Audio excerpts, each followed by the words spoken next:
Entonces, la siguiente presentación es el rol de los nutrientes y moduladores de la microbiota en la salud humana, con énfasis en la alimentación. Ya el conflicto de intereses se los di, y esto es más o menos acerca de lo que hablaremos. Entonces, existen muchas intervenciones en la actualidad que pueden modular la microbiota humana para mejorarla o para empeorarla. Aquí les estoy mostrando las que sirven para mejorarla. Entonces, en el circulito rojo son las que nosotros utilizamos con más frecuencia y de las que le hablaré el día de hoy. Probióticos, prebióticos, simbióticos, postbióticos, la dieta, el estilo de vida.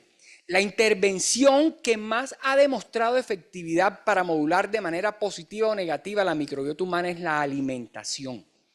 No existe una intervención comparable a la alimentación para modular la microbiota intestinal, por eso es que ustedes son tan importantes para la salud del mundo. O sea, realmente, porque es que la mayoría de los profesionales no manejamos el tema nutricional.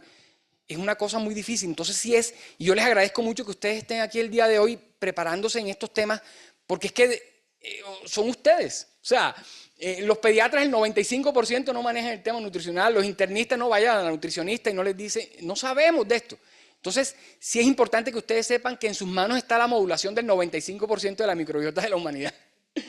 Y definitivamente la comida es medicina. Eso, así como lo decía Hipócrates, así es.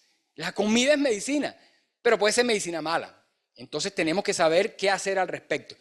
Es indiscutible la intervención que hay entre la dieta sobre el microbioma y del microbioma sobre la dieta. Imagínense que hay estudios que determinan que mi microbioma influye en más de un 90% en la elección de mis alimentos. ¿Por qué razón? Porque es que mi microbioma come lo que yo me como. Y si ellos metabolizan ciertos grupos de alimentos en especial, ¿qué van a querer esa microbiota que yo coma? Los alimentos que contienen esos grupos de alimentos. Por la transmisión que hay entre el intestino y el cerebro, ya le dice al cerebro, mira, yo quiero esto. Y eso es lo que tú comes. Entonces, si tienes una microbiota disbiótica y enferma, vas a comer cosas que te enfermen, porque son las que necesitan tu microbiota para crecer enferma y fuerte. ¿Sí? Entonces, es importante definir eso. Lo otro es que nuestra microbiota ha cambiado muchísimo desde que estamos en esta tierra hasta el día de hoy. Pues anteriormente eran cazadores y recolectores y comían de la tierra, y sus bacterias en su intestino eran muchísimas. Entonces, ¿era qué? ¿Era sana o era enferma? Era sana, porque tenía una alfadiversidad enorme. Entonces, eso, a medida que el hombre se fue industrializando y a medida que la sanitización llegó, los antibióticos llegaron, la dieta occidental llegó, que es lo peor que hay en el mundo, la alfa diversidad de la microbiota se perdió. Y al perderse la alfa diversidad de la microbiota, nosotros nos enfermamos. Y efectivamente, así como lo ven, entre más dieta occidental yo consuma, más enfermo voy a estar. De cualquier tipo de enfermedad que ustedes quieran decirme, ¿sí? Entre más dieta basada en planta yo coma, más sano voy a estar. Quiero hacer la aclaración que no estoy hablando de vegetarianismo ni de veganismo. Estoy hablando de una dieta diversa que su base sean las plantas, pero que no sea exclusiva, porque nuestra microbiota también metaboliza proteína animal. Y si no se la damos, las taxas que metabolizan esas proteínas desaparecen. Y si desaparecen los metabolitos buenos de esas bacterias, no los vamos a tener ni los vamos a disfrutar. Entonces, pues cada quien decide qué dieta hace, pero pues es mi obligación decirle qué es lo que la evidencia científica dice al respecto. Entonces tenemos dos tipos realmente de poblaciones en la actualidad, la rural y la urbana. Ninguna es igual a la que teníamos hace 5.000 años, pero la ideal es tener tipos de vidas y alimentaciones rurales, ¿sí? Ese tipo de vida y alimentaciones nos da diversidad a nuestra microbiota y nos hace que tengamos una salud mejor. Miren esto tan bonito, nuestra microbiota varía en el transcurso de toda nuestra vida, pero varía en un día. En 24 horas nuestra microbiota sufre variaciones importantísimas que dependen casi que exclusivamente de lo que nosotros comamos, ¿sí? Entonces la variación interindividual, ni siquiera interindividual, porque interindividual es entre una persona y otra, sino la variación individual de la microbiota es grandísima. Ahora individual es mayor, pero también es interindividual la variación a la respuesta a los nutrientes que yo consuma. Entonces, si tanto mi microbiota como mi metabolismo Son distintos, yo no puedo crear intervenciones nutricionales generalizadas. Por eso es que ahora estamos en el camino de la medicina de precisión y de la nutrición de precisión.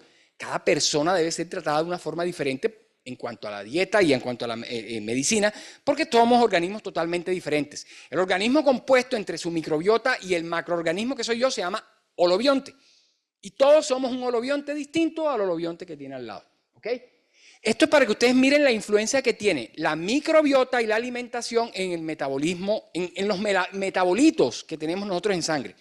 Los dos más importantes factores que intervienen en todos los metabolitos que nosotros tenemos en nuestra sangre son la microbiota y la alimentación.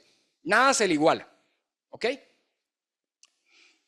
Y allí está cuál puede ser la composición de nuestra dieta para nosotros poder modular nuestra microbiota. Entonces tenemos proteínas, fibra dietaria, grasas, y eso va a producir diferentes metabolitos en nuestro cuerpo o diferentes alteraciones. Por ejemplo, tenemos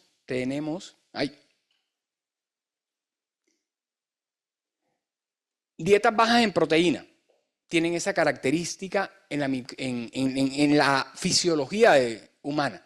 Dietas bajas en fibra tienen esa característica. ¿Sí? Las dietas bajas en fibra realmente son de lo peor para la microbiota. Yo estoy hablando en términos de microbiota siempre, por favor.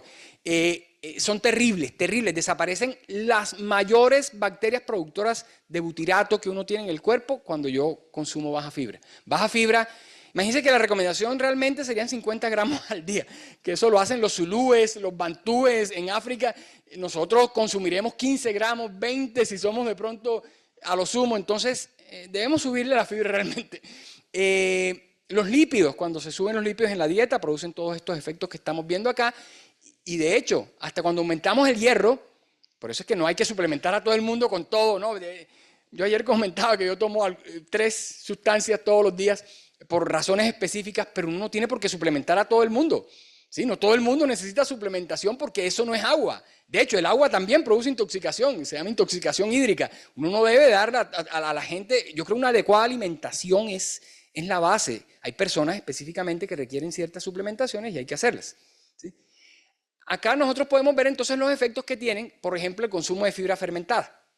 ¿Qué pasa en mi organismo y qué pasa con las bacterias de mi cuerpo cuando yo consumo fibra fermentable, dietética?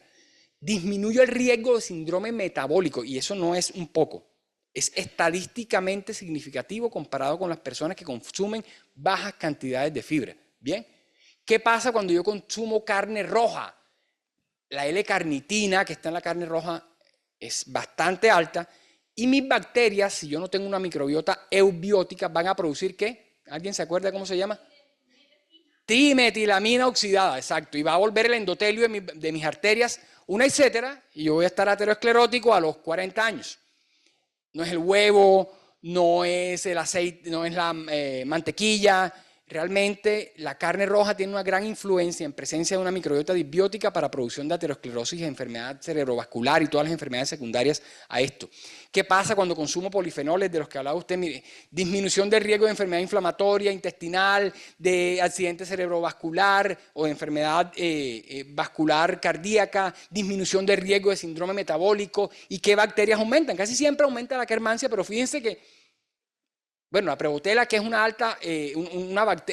género bacteriano que se caracteriza por metabolizar fibra, pues en ese estudio disminuyó. Uno esperaría que aumentara, pero no, ahí disminuyó. ¿Qué pasa cuando mi dieta es rica en grasa? ¿Sí? Entonces, esta ya se la había mostrado y es para que ustedes vean en esta ocasión la importancia de los ácidos grasos de cadena corta. Cada línea de esas representa una acción de ese metabolito sobre alguna parte de nuestro cuerpo, nuestra fisiología. Miren cuál es el que más líneas tiene. Los SCFA, ácidos grasos de cadena corta, actúan a nivel hepático evitando la esteatosis hepática, a nivel muscular disminuyendo la sarcopenia, mejorando la sensibilidad a la insulina, hacen que el tejido graso adiposo blanco pase a tejido adiposo marrón, que es metabólicamente activo a favor de la persona que lo tiene, ¿sí? Hace que la respuesta inmunitaria sea tipo T reguladora, mejora las uniones estrechas del intestino, disminuyendo la posibilidad de que yo tenga un síndrome de intestino permeable. Y esas son solo algunas de las funciones de estas maravillas que son los ácidos grasos de cadena corta. La fibra dietética. Este es un estudio donde nos dice que la respuesta a la fibra dietética primero es interindividual, depende de cada persona porque depende de la microbiota de la persona. Segundo, depende de la dosis. ¿Sí? Yo tengo que dar dosis elevadas para poder producir efecto. Tercero, depende del tipo de fibra. No todas las fibras tienen el mismo efecto en las personas. Hay que estudiar qué fibra yo estoy dando y aquí lo vemos. Miren, como hay cambios diferentes en cada una de las fibras que ustedes ven en esas gráficas, en el tejido graso, en la sensibilidad a la insulina, en la estatosis hepática o en la glicemia sérica.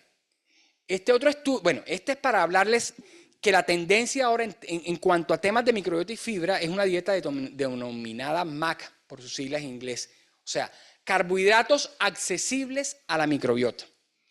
¿Cuál es la idea? Que yo le dé a esa microbiota alimento, pero yo no sé qué carbohidratos está metabolizando mi microbiota.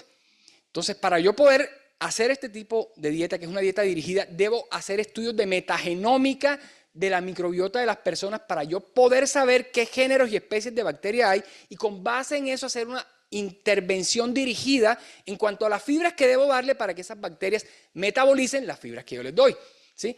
Les doy un ejemplo, las personas que tienen intolerancia a la lactosa. Esa lactosa no es MAC para ellos, pero las que no la tienen, esa lactosa es un MAC. Porque sus bacterias intestinales van a coger la lactosa y la van a metabolizar y van a producir otra cosa. ¿Sí? Entonces, las dietas, y a mí no me gusta utilizar la palabra dieta, pero bueno, no sé cómo más decirle, MAC van enfocadas en alimentar a las personas con las fibras que su microbiota va a digerir. Y ahí lo vemos. ¿Qué pasa cuando yo le doy a una persona una dieta MAC? ¿Y qué pasa cuando yo le doy a una persona una dieta de otro tipo, en la cual su microbiota no va a utilizar esos carbohidratos, como por ejemplo la dieta occidental? ¿Sí? Esa dieta occidental nos va a producir enfermedades definitivamente porque la microbiota no va a utilizar esos nutrientes y si los va a utilizar para producir sustancias que son deleterias para mi salud. Y aquí vemos qué es lo que pasa básicamente cuando yo consumo fibra. Entonces, la fibra puede estimular a las células de Globet a producir moco de buena calidad. Tenemos 9 tipos de mucina. La mucina 2 es una de las mejores porque es la más fuerte y evita que entren bacterias patógenas a nuestro intestino. La fibra estimula las mucinas de buena calidad. La fibra aumenta la respuesta inflamatoria T reguladora. La fibra disminuye la aparición de enteropatógenos en el intestino, disminuyendo la concentración de lipopolisacáridos y así disminuyendo la posibilidad de síndrome intestino permeable. Aumenta la producción de inmunoglobulina A, ¿sí? Y mejora la producción de ácidos grasos de cadena corta, que al final es lo que yo estoy buscando. Cuando yo tengo una dieta baja en fibra, ocurre lo que tengo acá abajo. ¿Qué es lo que les he dicho? Inflamación crónica de bajo grado o endotoxemia. Cuando tengo una dieta adecuada en fibra, ocurre lo que está allá arriba, ¿sí? Cuando tengo una dieta occidental, definitivamente voy a tener una dieta baja en fibra y las repercusiones van a ser desórdenes o enfermedades gastrointestinales, cardiometabólicas, alérgicas y vasculares y aparición de cáncer de todo tipo, pero principalmente colorectal. La concentración de ingesta de fibra está directamente relacionada con la aparición de cáncer colorectal y la presencia de una bacteria que se llama Fusobacterium nucleatum. Si yo le hago un estudio de metabolómica a una persona y encuentro esa bacteria y el papá tuvo cáncer de colon, tengo que llamarle y decirle, mire, tiene que hacerse una colonoscopia ya, ¿sí? Porque hay una relación muy directa. Lo que hablaban de las proteínas son muy buenas, excelentes, sí, 1A, construcción muscular y una cantidad de cosas. Pero si yo tengo una microbiota no resiliente o disbiótica, esa proteína que me va a llegar entera al colon va a ser metabolizada por mi microbiota y va a formar aminoácidos ramificados o aminas biógenas que van a ser perjudiciales para mi salud. Entonces, todo lo que ustedes ven en verde, que son cosas muy bonitas y bien hechas, son las que hacen la fermentación de la fibra. Pero lo que ven en verde, que está con punteaditos azules alrededor, son las cosas que no hace la fermentación de las proteínas. Entonces, no siempre comer abundante proteína, así sea normal proteína, es bueno. Yo tengo que ver cómo está mi microbiota y si es una microbiota productora de aminas biógenas porque me puede estar haciendo daño al consumir proteína. Eso ocurre mucho en los deportistas. Entonces, es importante tener eso en cuenta. ¿Qué pasa con las grasas? Entonces, las grasas nos pueden producir todo esto. Tenemos saturadas, las poliinsaturadas, todos sabemos el efecto de cada una de ellas, pero la idea es que todas son necesarias, ¿sí? Exceptuando las trans, todas se necesitan en porcentajes mayores o menores y nuestra microbiota las utiliza para muchas cosas como podemos verlas acá, ¿sí? Generalmente la producción de energía y la producción de inflamación cuando estas grasas son saturadas o trans aumentan, pero cuando son poliinsaturadas las utilizamos para otras cosas que son muy benéficas para la salud de las personas. Entonces aquí tenemos qué pasa cuando la grasa llega al intestino delgado. Esa grasa puede ser metabolizada por la microbiota del intestino, delgado. Pero es que aparecen ya estoy listo. Y se puede utilizar para la formación de ácidos biliares primarios que después en el colon van a ser desconjugados o hidroxilados y van a utilizarse para la formación de GLP-1. El GLP-1 es una importante hormona norexígena, péptido parecido al glucagón tipo 1 y de PYY. Entonces, cierto tipo de grasas pueden ayudarnos a nosotros inclusive a tener un efecto anorexígeno en nuestro cuerpo. Pero hay que saberlas escoger y hay que saber qué microbiota tiene el paciente en ese momento. Y aquí están todos los efectos que pueden producir esas grasas, dentro de cuáles están. Imagínense, algunos son aumento de las HDL cuando consumimos cierto tipo de alimentos, pero todos en general son efectos benéficos porque obviamente aquí no nos están hablando de grasas trans. Los polifenoles, ya la doctora hizo una excelente presentación al respecto. Aquí tenemos todos los tipos. Tenemos su función, aumentan las bifidobacterias y la Akkermansia en el intestino, que son bacterias positivas, pero disminuye los bacteroidetes, aumenta las gamma-proteobacterias, que son bacterias que son terribles para nosotros cuando consumimos polifenoles en baja cantidad y tienen un impacto positivo sobre el metaboloma y la conformación de la microbiota intestinal, como lo podemos ver abajo. Aquí vemos cierto tipo de polifenoles como la quercetina, el resveratrol, el ácido clorogénico, y los polifenoles del mango, todo lo que pueden producir a nivel de microbiota en cuanto a composición y a metabolitos, ¿sí? Todos los efectos positivos que tienen, qué bacterias aumentan, qué bacterias disminuyen, pero en general son efectos positivos, siempre.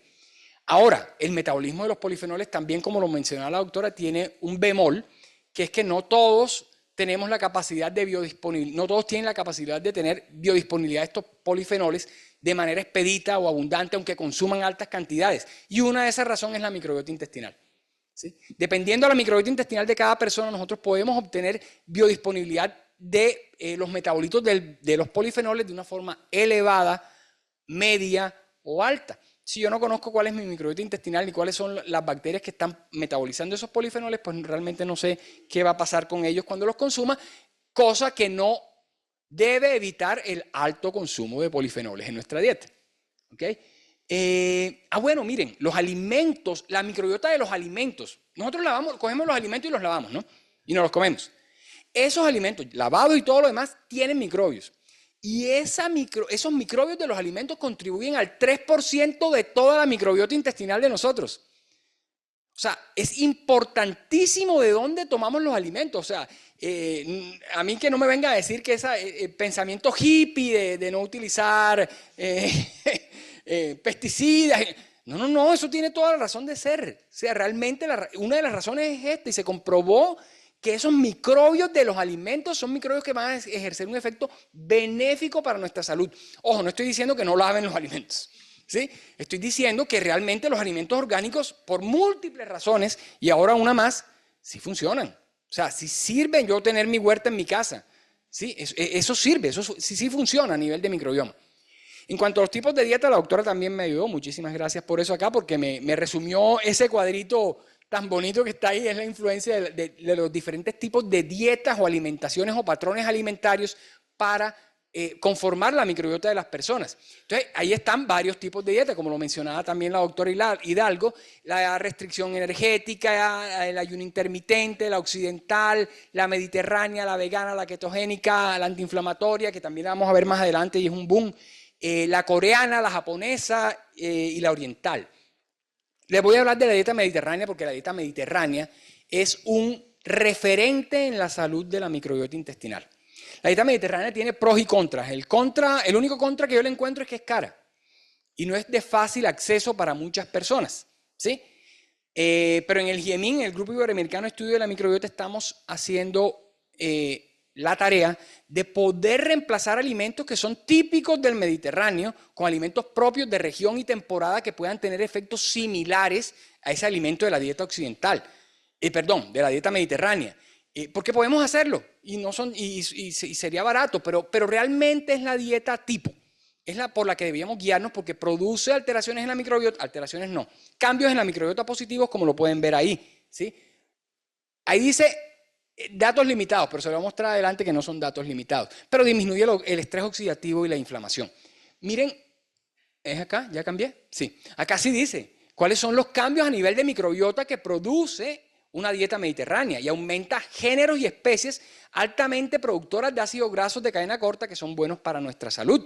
No es que eso no se haya estudiado, sí se ha estudiado y hay referencias muy claras y eso tiene pues repercusiones positivas. Igualmente, una dieta rica en fibra, basada en plantas la tiene, y la dieta alta en proteína, pero todo va cambiando. Miren que cada una produce un efecto distinto y es posible que necesitemos un efecto particular en un momento determinado y podemos dejar una dieta mediterránea o parecida a la mediterránea y utilizar una dieta solamente basada en plantas por un tiempo y después otra vez regresar o hacer una combinación y todo eso es funcional, depende de cada persona. Y este es un estudio donde determinaron qué cambios nuevos tenía. Ya sabemos que la dieta mediterránea funciona para disminuir el riesgo de enfermedades cardiovasculares, pero de nuevo este estudio nos dijo que aumenta los genes que incrementa la riqueza individual de la microbiota y la riqueza sabemos que sirve para la buena salud, ¿sí? Entonces disminuye la inflamación. Segundo, produce cambios en el metaboloma. El metaboloma son los metabolitos que produce la microbiota a favor de metabolitos positivos para la salud de las personas, ¿sí? Y disminuye la resistencia a la insulina. Eso es importantísimo para el caso de pacientes prediabéticos o diabéticos o con alta posibilidad de desarrollar diabetes, ¿ok? Todos son beneficios de la dieta mediterránea. La dieta antiinflamatoria no les voy a hablar mucho porque realmente hay una charla específica para eso. Simplemente les traigo este slide donde muestran los niveles de calprotectina. La calprotectina es una sustancia que uno pide a los pacientes en los cuales está pensando que hay algún grado de inflamación intestinal. Entonces uno les pide calprotectina. Entre más alta esté, más inflamado está ese intestino. Entonces vemos cómo la calprotectina en los pacientes que recibieron dieta antiinflamatoria está bajísima. Bajísima porque sí funciona para disminuir el grado de inflamación tanto intestinal como la inflamación o la endotoxemia sistémica. Los alimentos fermentados son lo máximo. Los alimentos fermentados, algunos tienen probióticos y otros no, porque hay algunos alimentos fermentados que son expuestos a la pasteurización, o sea, a las altas temperaturas, y esos obviamente no van a tener probióticos porque los probióticos se mueren, ¿sí? Pero ambos son muy buenos y sirven, y las razones por las que sirven son todas estas que vemos acá. Básicamente son fermentables para la microbiota y ella las utiliza para producir sustancias benéficas para nuestra salud. Igualmente, comparados con los alimentos ricos en fibra, porque se pueden dar ambos, tienen ambos repercusiones importantes en la respuesta inmunológica. Si ustedes quieren mejorar la respuesta inmunológica de un paciente, pasándolo de inflamación a desinflamación, denle alimentos fermentados, ¿sí? Todo lo que... kimchi, chucrut, kombucha, kefir, tempeh, el que quieran, pero todos son muy buenos. Claro está que sean de buena calidad. Acá tenemos, bueno, esto es importantísimo. Entonces, bueno, nos comemos y comemos y comemos, pero entonces no tomamos agua. ¿Sí? De hecho, por ahí salió un estudio de una persona que hace un ayuno intermitente que es sin agua. 7 días sin agua. Eso es una locura. Y cuando yo no bebo la cantidad adecuada de agua, aumentan los patógenos en mi microbiota intestinal, aumenta la permeabilidad de mi intestino y aumenta la endotoxemia. Hay que beber agua. Cuando ustedes quieran, pues yo he escuchado diciendo que durante la comida, que después de la comida, que no sé cuándo, pero hay que beber agua. Hay que beber la suficiente agua para que nuestra microbiota funcione de forma adecuada. La dieta occidental, por Dios santo, bueno, el hombre... con la sabiduría que le dio Dios, tiene la capacidad para hacer muchas cosas buenas, pero definitivamente esta no fue una de ellas. Esto es de lo peor que hay. La dieta occidental no trae sino daño a la salud de las personas por daño directo y expedito de nuestra microbiota intestinal, ¿sí? No hay otra. Y aquí nos muestra en rojo qué es lo que produce. Básicamente llega a lo mismo, a daño en la barrera intestinal y aparición de endotoxemia y una inflamación sistémica de bajo grado. También produce daño mitocondrial. Al producir daño mitocondrial disminuye, o sea, aumenta las ROS, las especies reactivas de oxígeno, porque no hay antiinflamación. Los radicales libres están al garete, o sea, hay muchísimos y mantienen inflamado todo nuestro cuerpo. Entonces, cuando yo tengo dietas occidentales, a nivel molecular el daño es directo a la mitocondria, directo, ¿ok? Y estos son los ultraprocesados, que a nivel de nutricional tienen mucho azúcar, mucha grasa, baja fibra, bajos micronutrientes, tienen aditivos como endulzantes artificiales, emulsificantes, tienen químicos como los bifenoles y alteran la microbiota intestinal, aumentando la permeabilidad y disminuyendo la producción de ácidos grasos de cadena corta. Ya, creo que no, esa no la habías mostrado tú. Esta fue la que mostraste tú. ¿Sí? No. Bueno, aquí es básicamente para ver lo que produce una dieta basada en planta y una dieta occidentalizada. Y todo se va a la barrera intestinal. Miren, la dieta rica basada en plantas aumenta la producción de ácidos grasos de cadena corta. Al aumentar los ácidos, disminuye el pH. Al disminuir el pH, mata a los patógenos. Al matar los patógenos, disminuye el lipopolisacárido. Al disminuir el lipopolisacárido, disminuye la posibilidad de que mi intestino se rompa, las uniones estrechas, y por ende disminuye la posibilidad de síndrome de intestino permeable. Lo que disminuye a su vez la inflamación de bajo grado y que disminuye el riesgo de aparición de enfermedades crónicas no transmisibles. Y acá nos está diciendo características de cada uno, yendo del verde hacia el rojo, siendo el rojo lo malo y el verde lo bueno. Entonces miren que la dieta basada en vegetales, excelente, ¿sí? Igualmente la basada en granos, y a medida que yo voy corriendo hacia allá, va disminuyendo las características positivas de mi microbiota intestinal. ¿Bien? ¿Paso? Sí.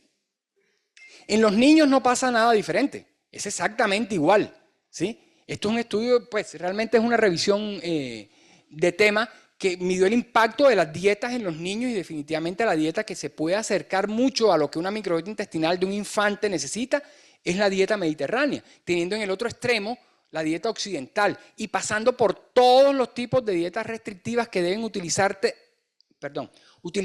única y exclusivamente en circunstancias muy particulares en niños. Estoy hablando de niños. Un niño no debe recibir dieta cetogénica a menos que tenga una alteración del sistema nervioso central o una epilepsia de difícil control que no se pueda manejar con medicamentos. Perfecto. Pero si no, no debería recibir una dieta cetogénica. Esta es la fase más definitiva de la formación de la microbiota y por eso pues no se debe hacer. Este es el resumen pues, de todo lo que les he dicho. Los prebióticos son sustancias que la microbiota utiliza para poder alimentarse, crecer sana y fuerte, ¿sí? Pero también tienen efectos directos sin que la microbiota lo utilice, y son estos que vemos acá. Modula la microbiota intestinal, aumenta la producción de ácidos grasos de cadena corta, aumenta la secreción de péptidos antibacterianos y mata las bacterias patógenas, ¿sí? En personas obesas y diabéticas, yo aumentando el consumo de prebióticos, que básicamente son fibras no digeribles, ya voy a terminar. Fibras no digeribles, algunas son prebióticas y otras no son, pero dándole prebiótico a una persona con síndrome metabólico obtengo todo lo que ustedes ven en la izquierda. Todo eso, ¿sí? Sin ni siquiera mediar la microbiota, solo por el efecto propio del prebiótico, ¿ok? Los simbióticos son mezcla de probióticos y prebióticos, o sea, la bacteria viva con su alimento, y hay dos tipos. Complementarios, que son aquellos en los cuales el prebiótico que doy en la mezcla no alimenta a ese probiótico específicamente. Y quiero que vean algo acá antes. ¿No ven nada raro en ese slide? ¿Todo bien? Ok. Ojalá alguien me lo pregunte después. Y el sinérgico, en el cual el probiótico sí consume ese prebiótico específico. Esos son los dos que hay. La mayoría del mercado son complementarios. Y estos son los efectos que pueden tener esos simbióticos en la salud de las personas, y miren cómo afecta a muchas patologías, o mejora muchas patologías, y principalmente enfermedades crónicas no transmisibles. Los probióticos son bacterias vivas que, dadas a cantidades adecuadas, son capaces de producir un estado benéfico en la salud de la persona que lo consume. Esa es la definición de un probiótico dada por la Organización Mundial de la Salud. ¿Ok? Entonces esas bacterias producen todos esos efectos benéficos que ven acá, bloqueando la llegada de bacterias patógenas, mejorando la producción de moco, produciendo vitaminas, produciendo sustancias que matan a las bacterias malas y sobre todo modulando el sistema inmune, como se los mostré al principio. Para mí esa es la principal función. Hay bacterias que son probióticas, que son las que están a la derecha por sus características, y otras que nunca serán probióticas, como las que están hacia este lado de acá. perdón, izquierda y derecha. Y estos son los efectos que pueden producir los probióticos a nivel de salud gastrointestinal. Los postbióticos son sustancias producidas o lisados de las mismas bacterias que son capaces de modular la salud de las personas.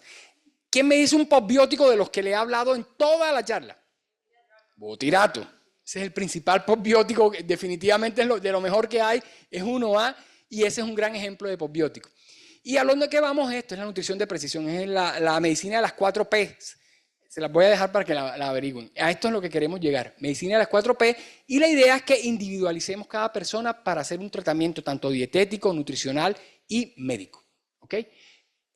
Le pueden tomar la foto si quieren porque ya terminé y no quiero pasarme de tiempo. Esos son los puntos que creo yo que son como los más importantes de la charla.